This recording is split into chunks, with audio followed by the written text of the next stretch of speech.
Welcome back to my channel. ఈరోజు dry fruit laddu ఎలా చేసుకోవాలో చూపించబోతున్నానండి. ఈ బలమైన ఆరోగ్యకరమైన లడ్డు రోజు ఒకటి తింటే పిల్లల్లో తెలివితేటలు బాగా పెరుగుతాయండి. అలాగే పెద్దల్లో కూడా నొప్పులు తగ్గిపోతాయండి.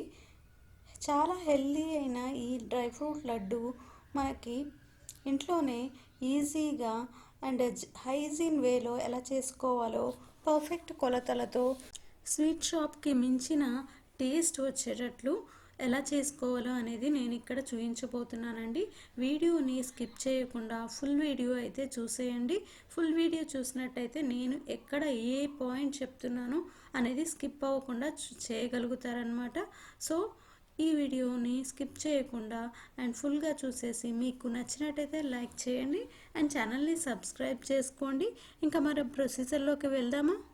ముందుగా మనము కట్ చేసి తీసుకోవాల్సిన డ్రై ఫ్రూట్స్ని ఒక ప్లేట్లోకి అరేంజ్ చేసుకుందాము. నేను ఒక కప్పు బాదం పప్పు అయితే తీసుకున్నానండి. ఒక కప్పు ముప్పావు కప్పు వచ్చేసి జీడిపప్పు తీసుకున్నాను. ఈ మెజర్మెంట్స్ చెక్ చేసుకోండి. ఒక కప్పు బాదం పప్పు, ముప్పావు కప్పు జీడిపప్పు అండ్ అలాగే ముప్పావు కప్పు నుంచి హాఫ్ కప్పు వరకు పిస్తా తీసుకున్నాము. కిస్మిస్ ఒక 2 నుంచి 3 స్పూన్లు వరకు తీసుకోండి. ఎందుకంటే మనము ఇక్కడ స్వీట్ చేస్తున్నాం కాబట్టి దానికోసము మనము ఖర్జూరం యూజ్ చేసినాము. ఆ స్వీట్నెస్తోనే సరిపోతుంది కాబట్టి కిస్మిస్ అనేది తగ్గించి తీసుకుంటున్నాం అనమాట. ఇక్కడ ఖర్జూరాలు వచ్చి ఒక 250 గ్రామ్స్ తీసుకున్నాను ప్యాకెట్. దీంట్లో మనకి సీడ్స్ ఉంటాయండి. సీడ్స్ లేనివి కూడా తీసుకోవచ్చు, కానీ నేను సీడ్స్ ఉన్నవి తీసుకుంటున్నాను. సీడ్స్ లేనివి అయితే కొద్దిగా బాగా ప్యాకింగ్ అంతా ప్రాబ్లంగా ఉంటుంది. ఇట్లా అయితే నీట్గా ఉంటాయండి. అన్నిటినీ మనం సీడ్స్ తీసేసుకొని రెడీ చేసుకోవాలి. ఒక కప్పుకి ఈ 250 గ్రామ్స్ అనేది పర్ఫెక్ట్గా ఉందండి. చాలా పర్ఫెక్ట్గా వస్తుంది. మనకు కిస్మిస్ కూడా తక్కువగా తీసుకున్నాం కాబట్టి సరిపోతుంది. ఇక్కడ వచ్చేసి నేను అన్ని డ్రై ఫ్రూట్స్ని ఈ విధంగా సన్నగా కట్ చేసి పెట్టుకున్నాను అనమాట. మరీ సన్నగా కట్ చేయొద్దు, కొద్దిగా పలుకులుగానే కట్ చేసుకోవాలి. ఎందుకంటే మనము తినేటప్పుడు తగులుతూ ఉంటే టేస్ట్ వస్తుంది అనమాట. ఇప్పుడు ఒక బాండీ పెట్టుకొని ఒక స్పూన్ నెయ్యి వేసుకోండి. నెయ్యి వేసుకొని ముందుగా నేను బాదం పప్పుని ఫ్రై చేస్తున్నానండి. ఎందుకంటే బాదం అనేది ఎక్కువ టైం పడుతుంది కొద్దిగా ఫ్రై అవ్వటానికి. అందుకని సిమ్లో పెట్టుకొనే చేయాలండి. మనకి మాడకూడదు. మాడితే లడ్డు అనేది టేస్ట్ అనేది చేంజ్ అయిపోతుంది. సో లైట్గా ఫ్రై అయిన తర్వాత అప్పుడు జీడిపప్పు యాడ్ చేసుకోండి. జీడిపప్పు కూడా తొందరగానే ఫ్రై అయిపోతుంది. మీకు నెయ్యి తక్కువ అయ్యింది అనిపిస్తే ఇంకొద్దిగా నెయ్యిని ఇప్పుడైనా యాడ్ చేసుకోండి. ఈ రెండు బాగా ఫ్రై చేసుకోండి. మీరు కావాలి అంటే విడివిడిగా ఫ్రై చేసుకోండి. బాదం పప్పు ఒకసారి ఫ్రై చేసుకొని సైడ్కి పెట్టుకోండి. జీడిపప్పు ఫ్రై చేసుకొని సైడ్కి పెట్టుకోండి. అట్లా ప్రతిదీ విడివిడిగా కూడా ఫ్రై చేసుకోవచ్చు. అలా అయితే కొద్దిగా ఎక్కువ టైం పడుతుంది. సో నేను అందుకని అన్నీ మిక్స్ చేస్తూ 1 by 1 ఒక 4 నుంచి 5 నిమిషాల గ్యాప్తో యాడ్ చేస్తున్నాను అనమాట. చూడండి, మనకి ఇవి ఏవైతే తొందరగా అయిపోతాయో అవి లాస్ట్కి వేసుకుంటూ ఫ్రై చేసుకోవాలన్నమాట. ఇప్పుడు నేను 3 డ్రై ఫ్రూట్స్ ఫ్రై అయ్యేటట్టు ఫ్రై చేస్తున్నాను అనమాట. లాస్ట్లో కిస్మిస్ యాడ్ చేస్తున్నాను.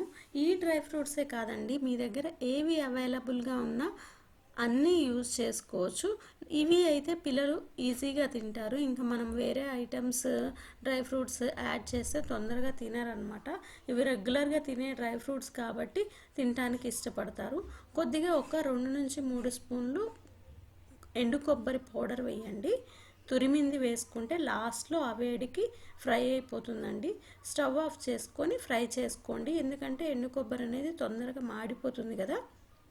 సో ఆఫ్ చేసుకొని 2 నిమిషాలు తిప్పి మనం వదిలేసినా కానీ ఆ కొబ్బరి అనేది మనకి డ్రైనెస్ వచ్చేస్తుంది. సో ఈ విధంగా ఫ్రై చేసుకున్నవి మనము ఫ్రై చేసుకున్న డ్రై ఫ్రూట్స్ని ఒక ప్లేట్లోకి తీసుకొని ఆరబెట్టుకోవాలండి. ఇవి ఆరేలోపు మనం ముందుగా సీడ్స్ తీసి రెడీగా పెట్టుకున్న ఖర్జూరాలని ఇలా మెత్తగా మిక్సీ పట్టుకోవాలండి. మిక్సీ చేసేటప్పుడు పల్స్ మోడ్లో మిక్సీ చేసుకోండి.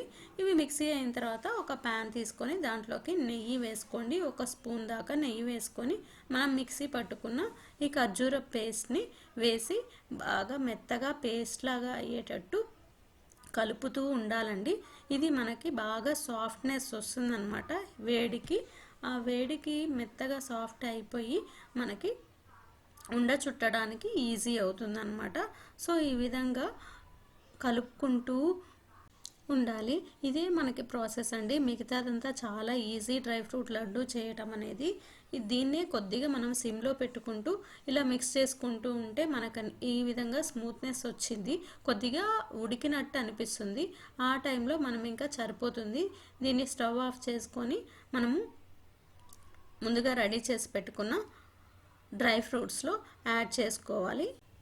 వేడిగా ఉన్నప్పుడు మనము ఎక్కువగా కలపలేమండి. ఈ విధంగా గంటెతోనే కొద్దిగా ట్రై చేసుకొని విడిగా చేసుకోవడానికి ట్రై చేయండి. ఆరిపోయిన తర్వాత మాత్రం చేతితో బాగా మిక్స్ చేసుకుంటే మనము ఉండలు అనేవి ఈజీగా చుట్టుకోవచ్చు. ఉండలు చుట్టేటప్పుడు చేతికి కొద్దిగా నెయ్యి అప్లై చేసుకొని ఉండలు చుట్టితే ఈజీగా వస్తాయండి. చాలా ఈజీ ఉండలు చుట్టడం అనేది. షేప్ అనేది మన ఇష్టం వచ్చిన సైజులో చేసుకోవచ్చు. నేనైతే పిల్లలు తినే విధంగా ఈ సైజులో అయితే రెడీ చేశాను. చాలా ఈజీ ప్రాసెస్. చూసారు కదా ఎంత టేస్టీగా. మనం ఇంట్లో చేసినవి అయితే మనకి హెల్తీగా ఉంటుంది, అలాగే హైజీన్గా ఉన్నట్టు కూడా ఉంటుంది. కాబట్టి ఇంట్లో చేసి లంచ్ బాక్సెస్లో కానీ ఈవినింగ్ టైంలో కానీ అలాగే మనం ఫెస్టివల్స్ అప్పుడు కూడా ఈ లడ్డు చేసుకోవచ్చండి. మనము ఈ టైంలో కొద్దిగా యాలకుల పొడి అయినా కలుపుకోవచ్చండి. బట్ పిల్లలకి ఆ ఫ్లేవర్ అనేది తొందరగా నచ్చదు కాబట్టి నేను కలపట్లేదు. మీకు నచ్చినట్టయితే మీరు యాడ్ చేసుకోవచ్చు. ఇలా నేను చేసిన కొలతలతో అయితే ఒక 20 నుంచి 22 వరకు ఈ సైజు డ్రై ఫ్రూట్ లడ్డు అయితే తయారైనాయండి. మనకి కంపల్సరిగా ఒక వారం రోజుల నుంచి 10 రోజుల వరకు అయితే వస్తాయన్నమాట. ప్రతి ఒక్కళ్ళు తినొచ్చండి. పిల్లలకి పెద్దలకి అందరికీ హెల్దీ స్వీట్ అండి ఇది. తప్పకుండా ట్రై చేయండి. అండ్ మీకు ఎలా వచ్చింది అనేది కామెంట్ చేయండి. అలాగే ఈ వీడియో మీకు నచ్చినట్టయితే లైక్ చేసి అండ్ ఛానల్ని సబ్స్క్రైబ్ చేసుకోండి. ఛానల్లో మరిన్ని వీడియోస్ ఉన్నాయి, అవి కూడా చూసి మీ సపోర్ట్ అనేది ఇస్తారని నేను ఆశిస్తున్నానండి. Thank you for watching this video. And ఈ వీడియో మీకు తప్పకుండా నచ్చే ఉంటుందని ఆశిస్తున్నాను. Thanks for watching.